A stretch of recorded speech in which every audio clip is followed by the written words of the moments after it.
Today we're fly fishing near Lake Placid in upstate New York. Wilmington is a small town nestled alongside the beautiful west branch of the Ausable River. This area is a fly fisher's dream. The river is renowned for its beauty, fishing, and abundant hatches of caddis, mayflies, and stonefly hatches. There are over 35 miles of clean, mineral-rich waters to angle in, with 5 miles dedicated to strict catch-and-release fishing. With miles of pocket water, riffles, deep pools, and long channels, the West Branch provides great opportunities for anglers if they have the skills to properly locate fish in this vast river.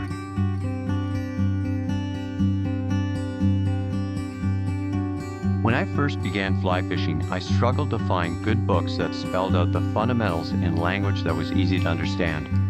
Then I discovered Prospecting for Trout, written by Tom Rosenbauer. Finally, a book that made total sense to a novice, yet still had lots of solid advice for veterans. For several years, I've wanted Tom to appear on the show to talk about prospecting for trout, as I know people would really enjoy learning from it and him. This year, Tom is relaunching this very successful book with updated information, diagrams, and photos. Here was finally my chance to get him to appear on the show.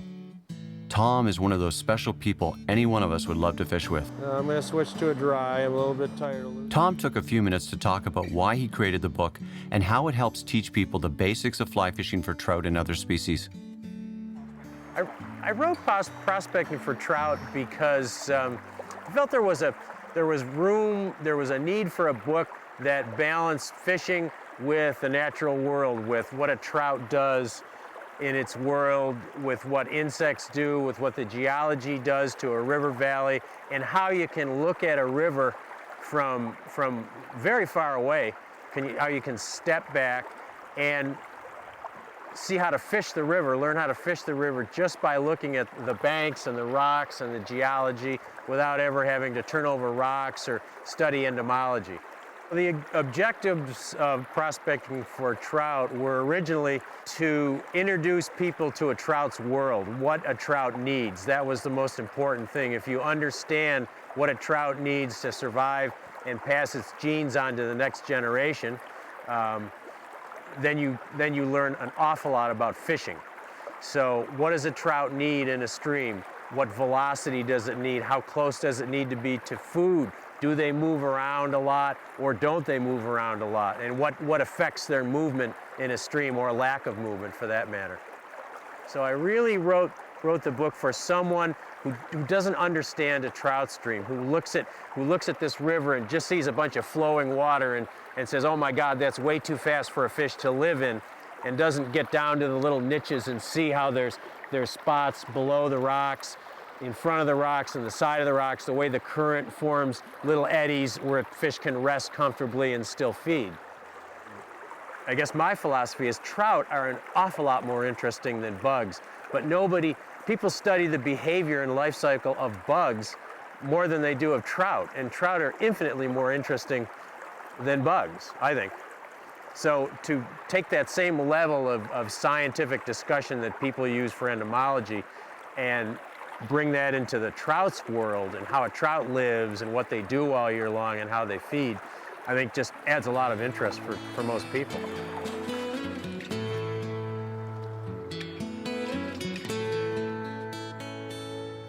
In pocket water like this, where you've got lots and lots of rocks and lots of good places for trout to live, you really have to narrow it down and fish the best places, because if you tried to fish every rock, you'd go nuts. There's just too many rocks.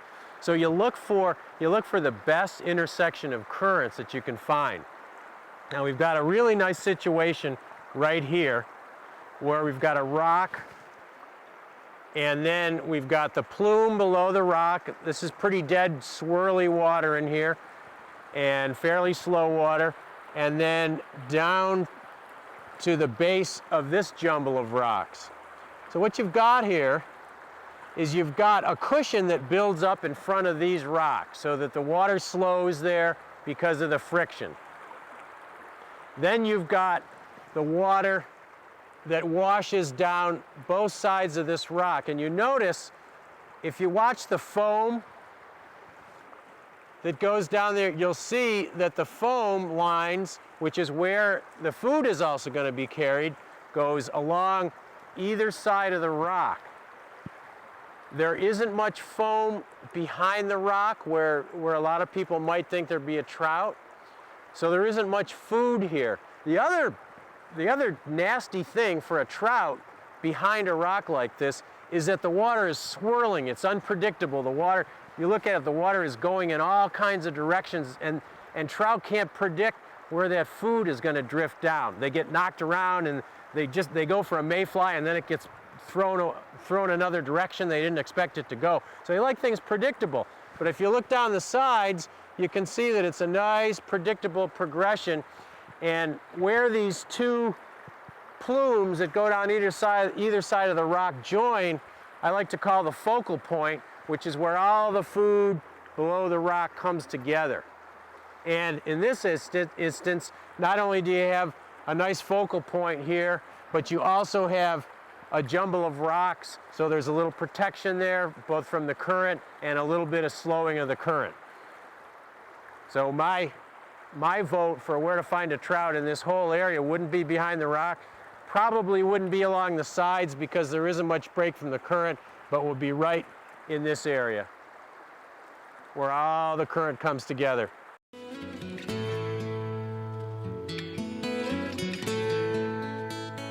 Yeah, I started prospecting for trout with a chapter on rich streams versus poor streams, one of the first chapters, because you can tell a lot about a river from standing way back. We're here on the west branch of the Ausable in New York State, and you can tell a lot about where the fish are going to be, what they're going to eat, just by stepping back and looking at the place. You'll see a lot of round boulders. They're mostly granite, so you're not getting a lot of nutrients from the rocks. The geology determines the character of a river, and these rocks are mostly granite, as opposed to something like limestone or marble where you get some nutrients coming into the river. So also look at the color of the water. The color of this water is always kind of tea-colored, and tea-colored water typically means water that's not as fertile as water that's crystal clear. Water also with a light milky tinge is generally limestone water, and that indicates a very, very rich ecosystem. But here we've got tea-colored water, and if you look at the rocks are kind of contrary to what you might think looking at the geology and looking at the color of the water, because the rocks have a fair amount of algae and diatoms and slippery stuff on them. So you've got some of the characteristics here of an infertile river, but you've also got indications that it's relatively fertile. So you've got kind of a balance between the two, and I would expect you could say this river is kind of in between a spring creek or a limestone stream and a very infertile mountain stream, somewhere in between.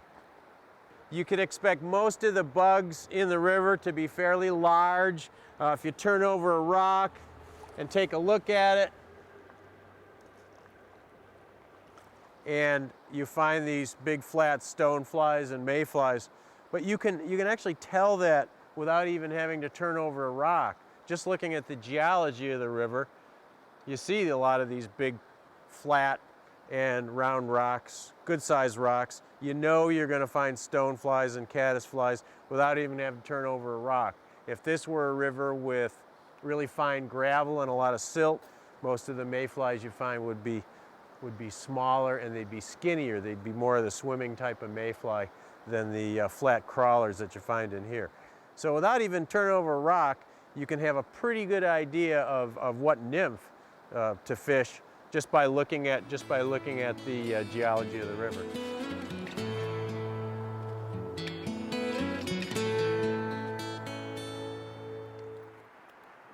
You know, a lot of people get overwhelmed with larger rivers this size and bigger, particularly people who are used to fishing on small streams. And it's really a matter of just looking at a pool very critically and seeing where the food's going to go and picking out the spots where you think the trout are going to be and where they're going to be feeding. So we've got this fairly good sized pool here. There's lots of water and lots of rocks, but we've got that soft spot over there behind the rock with some decent current and some good depth in there for protection. So if I were fishing this pool and there's nothing rising, I would probably go right to that spot rather than trying to fish the whole pool, particularly if I had a great big river and lots of places to go. So I'm going to chuck this nymph over in that deep water by the soft spot and see if there's a trout there. But you just need to break a bigger river down into manageable bites, and when you do that and look for the best water, they become quite easy to handle.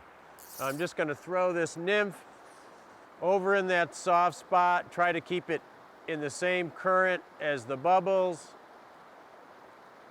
Let it just dead drift down through that nice deep slot.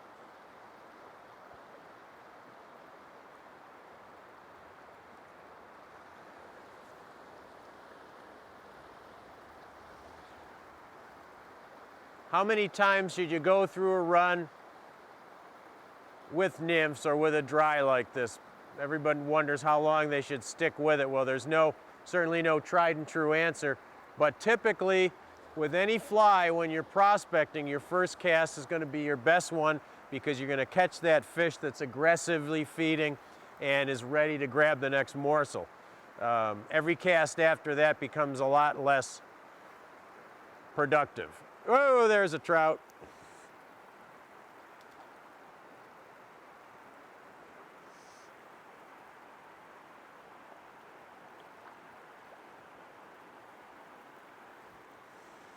He took the I've got two nymphs on here, and he took the bottom fly. The top fly is a, oh my God, it's a wild brook trout. The top fly is a tungsten beadhead fly that gives this some weight, and the bottom fly is more an imitation of some of the dark stone flies. But that looks to me like a wild brook trout. Beautiful colors, gorgeous.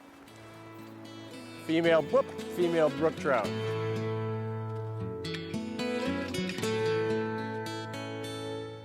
Pocket water and lots of bugs and no fish rising, but they may be rising in that foamy water and we can't see them, or they may just not be rising, but I'm gonna try it dry anyways because they gotta come up eventually, and there are some nice meaty bugs on the water. So got a nice pair of midstream rocks there with a good plume behind them. What I'll do is I'll fish this side, the near side first, throw that big dry out there and fish the edges where all the bugs go and the current line is nice and steady. So I'm fishing this near seam here first. Getting a lot of drag, so I'm gonna do a little skating just because I really can't help it.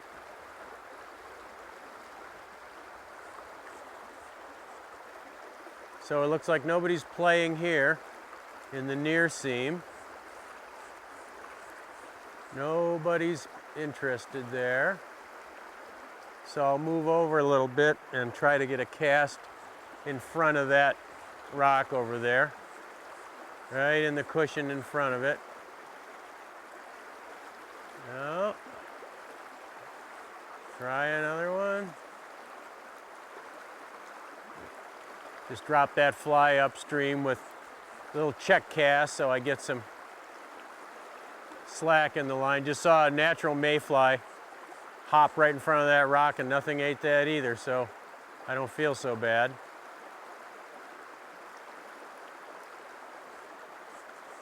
And try one a little bit to the other side of the rock. Maybe they're on the other side. So we had half a dozen nice dead drifts in front of that rock, and oh yeah, there we go. Now that fish took the fly as it started to drag.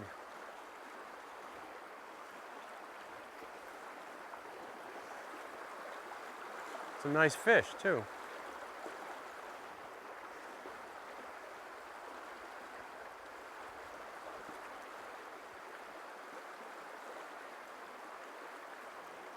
Best way to get a fish in fast water like this is you just back up and lead it into the shallows, get them out of the current. and then lead them into a place like this behind this rock. Come on, buddy.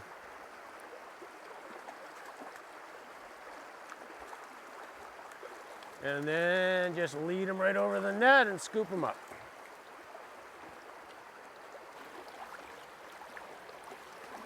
Nice little brown trout, hooked in the corner of the jaw, where we like to see it.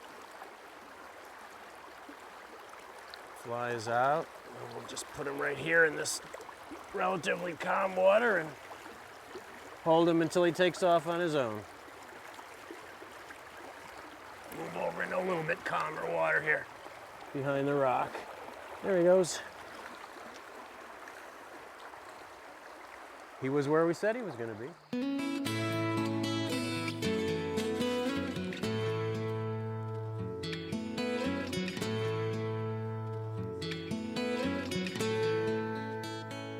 Or here you've got a classic pool with a riffle at the head. There's a big flat up above, and most of the current from that pool comes over into this side. You can see the foam line going all the way down through here. It's very deep over there.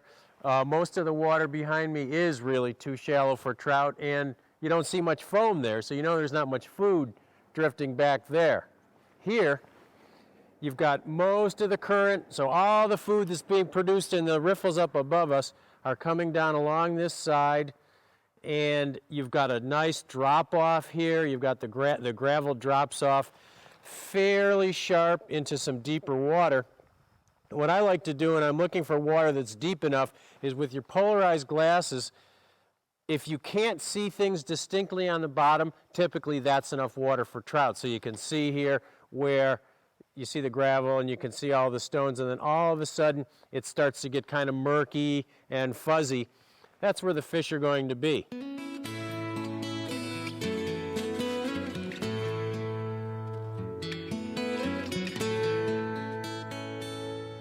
You can use a variety of rods and reels to fish the Ausable. From 4 weights to 6, they're all adequate for the conditions and fish in the system. However, a 5-weight rod in a 9-foot length coupled with a large arbor reel is ideal. You can cast a dry fly, nymph, or even use a streamer. This rod can do it all.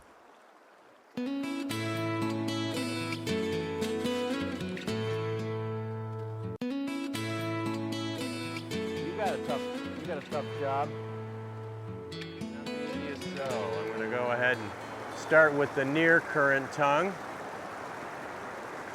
Nice short cast. In pocket water, you don't want to make a long cast because you end up getting dragged so quickly. Very tough to see your fly. You have to concentrate. Use a big enough fly or one with white wings so that you can pick it out. Surprised that there wasn't a fish in there, but nice little brown trout.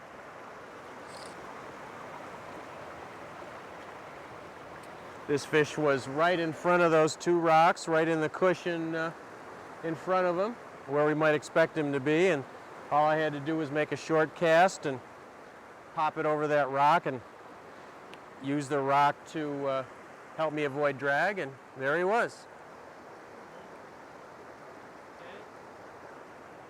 And we'll just release him here in this nice quiet water, and away he goes.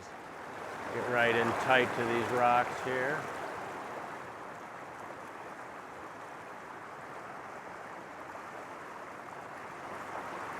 Hoping that somebody's sitting in front of the rock.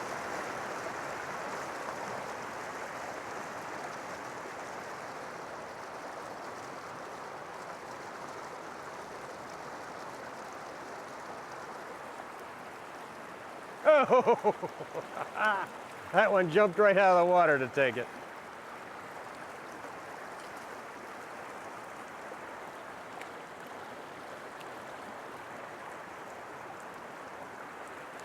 Good idea to hold these fish upside down if you do have to pick them up. Best way to release them if they aren't hooked badly is just to reach down, twist the fly, and let them go. But in this pocket water, I don't want to just let a fish flip away because it's moving so fast. So I turn them upside down, they typically stop struggling, take the fly out easily, and then just let them go gently. For videos like the one you just saw and more, subscribe to our channel. You don't want to miss our weekly uploads of educational videos, exciting trips, and much more.